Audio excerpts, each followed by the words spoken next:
Nakapagtala ng rating na 11.3% ang finale episode ng Maging Sino Ka Man nina Barbie Forteza at David Lee Cauco noong Biyernes, November 3, 2023.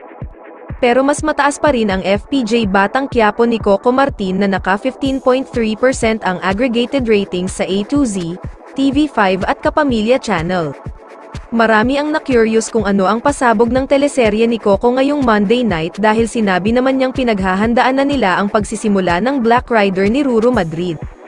Ang Black Rider ang papalit sa time slot na babakantehin ng Maging Sino Ka Man. Pero hindi na raw iyon iniisip ng kapuso primetime prince na si Ruro dahil ang laki ng paghanga at paggalang niya kay Coco.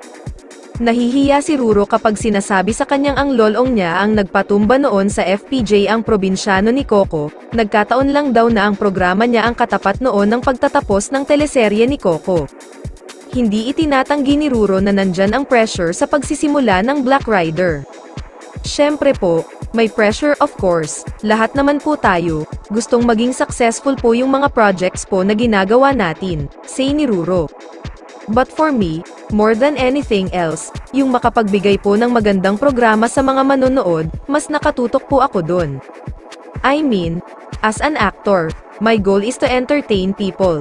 So, dun po ako mas nakafocus, rather than competing or ma-pressure sa mga bagay.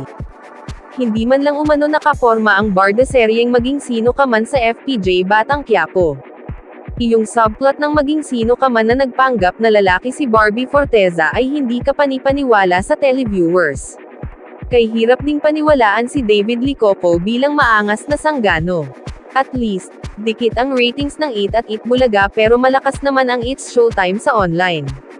Sa Battle of Noontime Shows, 3 beses nang kinabog ng Eat Bulaga ang programa ng TVJ at Legit na Barkads.